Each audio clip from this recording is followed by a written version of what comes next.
روزہ چھوڑنا کب جائز ہے؟ کن صورتوں میں روزہ چھوڑنا جائز ہے؟ صرف دو صورتوں میں جائز ہے: بیمار ہونے کا خطرہ ہو یا آپ سفر میں ہوں۔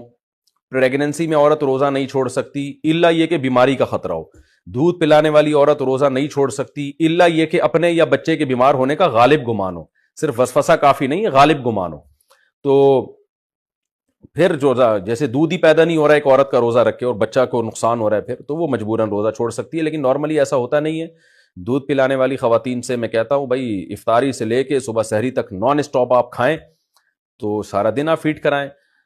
نارمل خواتین رکھتی ہیں ہمیشہ سے، مسلمان سوسائٹی میں روزے رکھتی ہیں، پریگننٹ خواتین بھی رکھتی ہیں، بلکہ پریگننسی میں تو خواتین سے کھایا ہی نہیں جا رہا ہوتا، ویسے بھی متلی آتی ہے ان کو، تو وہ بلا وجہ سستی میں روزے چھوڑ دیتی ہیں۔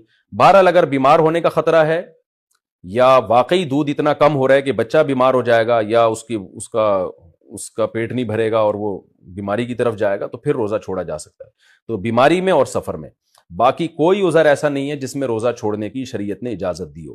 مزدور کو بھی روزہ رکھنا پڑے گا، اور آپ کا کل پیپر ہے تو بھی آپ کو روزہ رکھنا پڑے گا۔